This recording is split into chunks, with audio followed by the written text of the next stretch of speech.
마태복음 22장 23절에서부터 33절까지의 말씀입니다. 제가 봉독해 드립니다. 부활이 없다는 사두개인들이 그날 예수께 와서 물어 이르되, 선생님이여, 모세가 일렀을 때 사람이 만일 자식이 없이 죽으면 그 동생이 그 아내에게 장가들어 형을 위하여 상속자를 세울지니라 하였나이다. 우리 중에 7형제가 있는데 마지가 장가 들었다가 죽어 상속자가 없으므로 그 아내를 그 동생에게 물려주고 그 둘째와 셋째로 일곱째까지 그렇게 하다가 최후에 그 여자도 죽었나이다. 그런즉 그들이 다 그를 취하였으니 부활 때에 일곱 중에 누구의 아내가 되리이까? 예수께서 대답하여 이르시되, 너희가 성경도 하나님의 능력도 알지 못하는 고로 오해하였도다. 부활 때에는 장가도 아니가고 시집도 아니가고 하늘에 있는 천사들과 같으리라.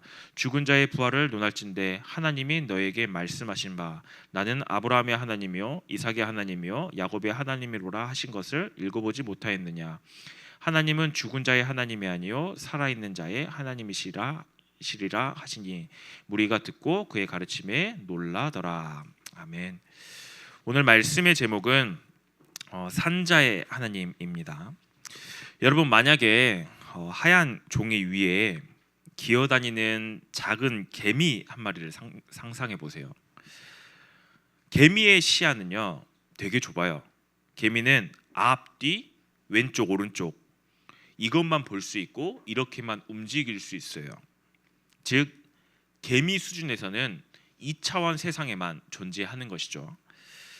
근데 실제 과학적으로 생각해 보면 개미가 2차원에 살고 있나요? 아니죠. 개미는 3차원에 살고 있죠. 우리와 같이 3차원 세계에 살고 있지만 그 개미의 시각, 인지 범위가 좁다 보니까 인간 눈에는 얘네는 그냥 평면 위에서 기어다니는 2차원 존재처럼 보일 겁니다. 왜 갑자기 과학 이야기를 하냐고요? 그런데 한번 생각해 보세요. 우리가 손가락으로 개미의 앞을 툭 막는다고 생각하면 개미 입장에서는 어떨 것 같아요? 하늘에서 갑자기 거대한 벽이 뚝 떨어졌다라고 느낄 거예요. 또 개미를 잡아서 들어 올리면 개미 입장에서는 어떻게 생각하냐? 개미는 위를 못 봅니다. 어떻게 생각하냐? 이 개미가 공중으로 갑자기 사라져 버린 거예요. 마법처럼 허공에 사라진 것이죠. 개미의 생각과 기준, 이걸로는 위아래의 기준이 없습니다. 위아래의 기준이 없어요. 절대 3차원의 세계를 이해할 수 없어요. 하지만 개미가 이해하지 못한다고 해서 3차원의 세상은 존재하지 않을까요? 우리가 살고 있는 세상이 3차원의 세계잖아요.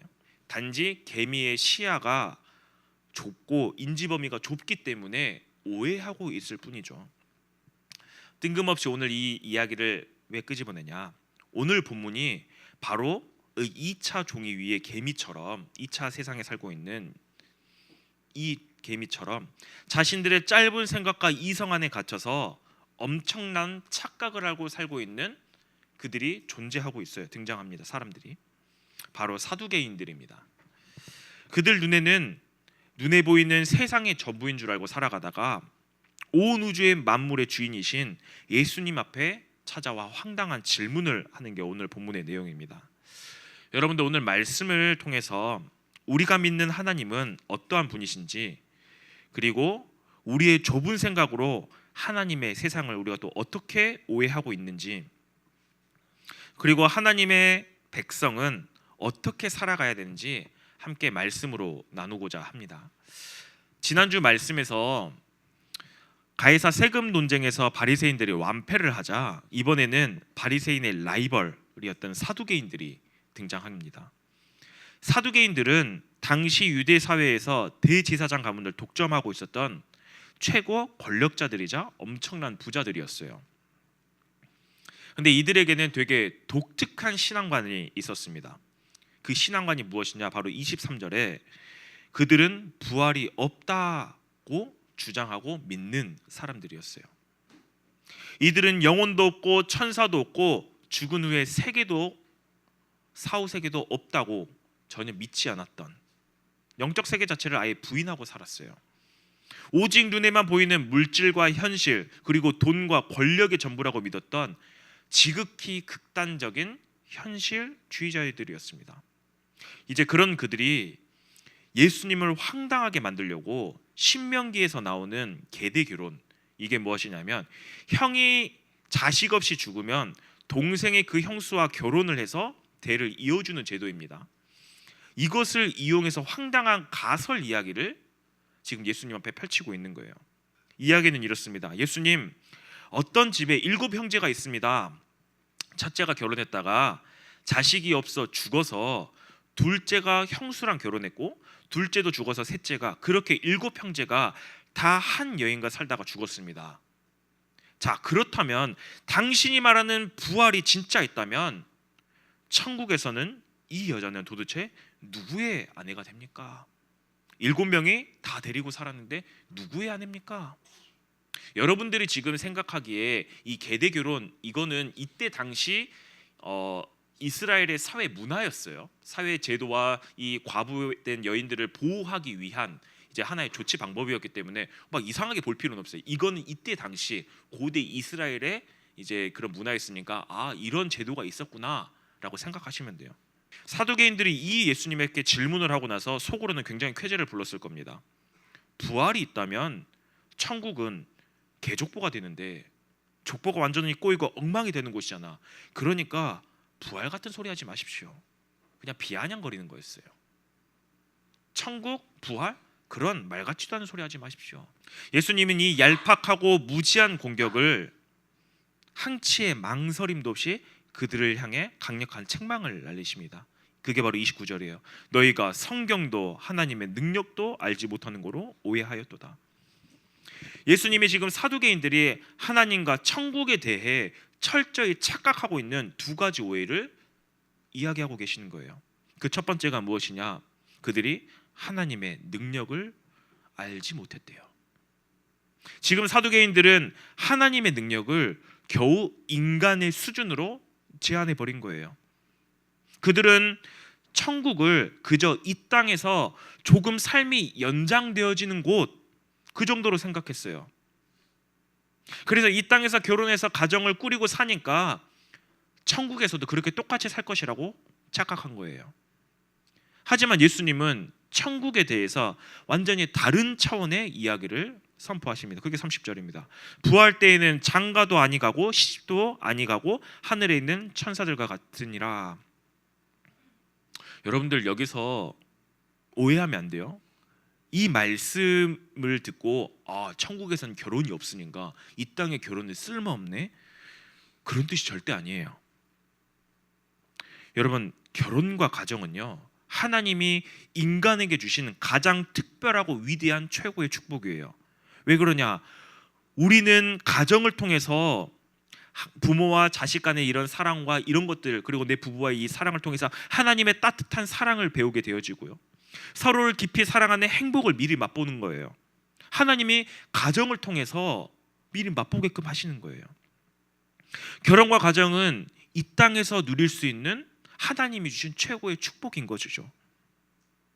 하지만 예수님이 지금 이 하신 말씀, 30절에 하신 말씀은 부활 이후에 천국에 가면 하나님의 엄청난 능력으로 이 땅의 결혼 제도가 더 이상 필요 없을 만큼 훨씬 더 완벽하고 거대한 영적인 연합과 사랑이 우리를 기다리고 있어, 이 이야기를 하고 있는 거예요.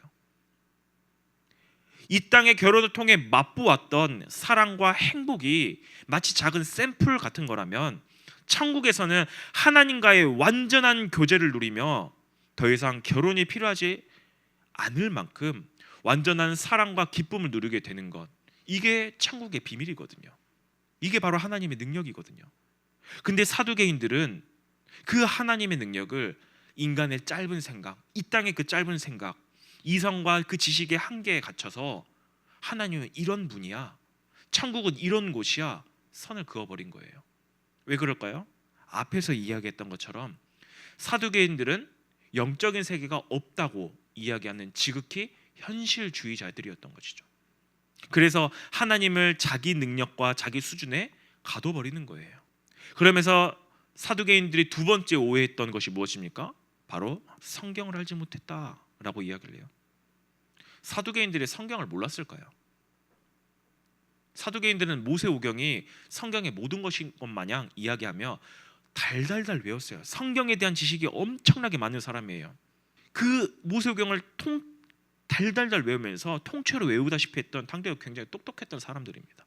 그런데 예수님은 왜 그들에게 너희가 성경을 모른다라고 이야기했을까요? 그들은 성경을 글자 그대로 읽고 외우기는 했어요. 하지만 그 속에 담긴 하나님의 진짜 마음과 구원의 약속은 전혀 깨닫지 못했어요. 성경은 처음부터 끝까지 하나님이 우리를 얼마나 사랑하시는지, 우리에게 어떻게 영원한 생명을 주실 것인지에 대한 이야기로 가득 차 있습니다. 그런데 사두개인들은 성경을 읽으면서 영원한 생명 관심 없어요. 그저 이 땅에서 어떻게 하면 법을 잘 지키며 부자가 되고 권력을 누릴까? 그런 세상적인 눈으로만 성경을 바라봤던 거예요. 정작 성경책을 손에 들고 있었지만, 말씀은 많이 알고 있었지만 하나님의 말씀과 성경을 철저하게 오해하고 있었어요. 마치 뭐처럼요? 서론에서 이야기했던 것처럼 개미처럼요. 내 눈에 보이지 않는다고 해서요. 우리도 마찬가지입니다. 내 머리로 천국이 이해되지 않고 과학적으로 증명되지 않는다고 해서 천국 부활? 그런 거 없어. 혹시 하나님의 능력을 깎아내리고 오해하고 있지는 않는지요? 누구처럼요? 개미처럼요. 혹은 매주 교회에 와서 설교를 듣고 성경을 읽으면서 정작 하나님이 나에게 주시고자 하는 영원한 생명, 사랑에는 전혀 관심 없고 그냥 교회 다녀왔으니까 하나님 나 성적 좀 올려주세요. 마치 사두개인들처럼 현실에 복만 구하고 있지 않은지요? 우리는 이 사두개인들의 모습을 보면서 우리 스스로를 점검해 봐야 돼요. 나도 그렇게 오해하고 있지는 않는지. 수많은 청소년들이 딱 이 사두개인들처럼 과학적으로 증명되지 않았잖아요. 그게 말이 됩니까? 증거 갖다 대보세요. 늘 이야기합니다. 과학적으로 증명 안 됐는데요. 뭐예요? 개미처럼 내가 이해하지 못하고 내가 알지 못한다고 해서 하나님의 능력과 천국과 부활에 대해서 완전히 제한해버리고 있으면 증거 대보세요. 지금 딱 사두개인의 모습이 그런 모습. 근데 수많은 청소년들이 그러한 현실의 모습 그렇게 가고 있다는 것이죠. 그래서 예수님은 사두개인들이 가장 잘 안다고 자랑하는 성경인 모세오경, 그 중에서도 출애굽기 3장 6절의 말씀을 가지고 와서 그들의 논리를 완전히 깨부십니다. 사두개인들이라면 당연히 수백 번을 읽었던 말씀이에요. 그게 바로 32절의 내용이거든요. 출애굽기 3장 내용은 이렇습니다. 호렙산 불꽃 가운데서, 호렙산 그 나무 불꽃 가운데서 두려워 떨고 있는 모세에게 하나님이 나는 이런 하나님이야 라는 소개하는 장면이에요. 어떤 하나님으로 이야기합니까? 나는 아브라함의 하나님이요, 이삭의 하나님이요, 야곱의 하나님이로라 하신 것을 읽어보지 못하였느냐?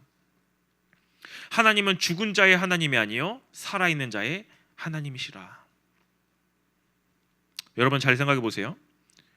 하나님이 모세에게 이 말씀을 하셨을 때 아브라함, 이삭, 야곱은 이미 수백 년 전에 죽은 사람이에요. 여러분들이 성경을 읽다가 그냥 한 장 넘기면은 그냥 그 창세기 50장에서 한 장 딱 넘기면 출애굽기 1장이니까 모세가 태어났으니까 얼마 안 되겠네 라고 생각하지만요, 아니요. 야곱이 그 저기 어디냐 애굽으로 내려간 이후에 400년 이후에 벌어진 일이 모세의 탄생이에요. 400년이라는 시간이 흘렀어요. 아브라함은 이미 몇백 년 전에, 더 한참 전에 죽었어요. 이삭, 야곱도 마찬가지고요. 만약 사두개인들의 말대로 사람이 죽어서 완전히 끝나는 존재라면 하나님은 모세에게 이렇게 이야기합니다. 나는 옛날에 아브라함과 함께 했었던 그 하나님이야. 과거형으로 이야기해야 돼요. 하지만 하나님은 오늘 나는 아브라함의 하나님, 이삭의 하나님, 야곱의 하나님, 현재형으로 이야기하고 있습니다. 왜일까요? 하나님과 맺은 언약은 죽음으로 끝나지 않기 때문이에요. 하나님은 아브라함에게 나는 너의 하나님이 되고 너는 내 백성이 될 것이라고 약속하셨어요. 만약 아브라함이 죽음으로 완전히 사라졌다면 이 하나님의 언약은 끝났어야 됐었어요. 왜요? 나는 너의 하나님이고. 언약의 핵심은 내가 너의 하나님, 너는 내 백성, 넌 내 자녀, 내가 영원히 함께 할 거야. 이게 언약의 핵심이거든요. 만약에 아브라함의 죽음으로 끝났을 거라면 하나님과 맺은 언약도 끝났어야 됐었어요. 그러나 하나님은 지금도 자기 자신을 뭐라고 이야기합니까? 나는 아브라함의 하나님이라고 부르신 거예요. 이것은 뭐예요? 하나님은 지금도 아브라함을 자신의 백성으로 붙들고 계신다라는 겁니다. 아브라함의 육체는 죽어서 흙으로 돌아갔지만 그의 영혼은 지금도 하나님과 함께하며 하나님 앞에 살아 있어요. 이삭, 야곱, 모든 하나님의 백성들은 그렇게 살아 있습니다. 근데 그것으로 끝나지 않아요. 하나님은 영혼만 구원하신 분이 아닙니다. 몸과 영혼을 함께 창조하신 하나님은 자신과 맺으신 언약을 끝까지 이루시기 위해서 어떻게 해요? 마지막 날에 아브라함, 이삭, 야곱의 몸까지 다시 살려서 영원한 생명을 누리며 영원한 하나님의 천국에서, 하나님 나라에서 하나님의 백성으로 살아가게끔 하시는 것, 그게 바로 언약을 맺으신 거예요. 그게 바로 언약인 것이죠. 영원한 생명을 누리게 살게끔 하시는 것이죠. 그래서 예수님은 바로 이 사실을 알았기 때문에 이야기합니다. 나는 죽은 자의 하나님이 아니요 살아있는 자의 하나님이라. 사람은 죽음으로 끝나는 허무한 존재가 아닙니다. 하나님을 믿는 자는 죽음 이후에도 하나님과 살아있으며 함께 살아있으며 장차 부활의 영광에 참여해서 어떻게 해요?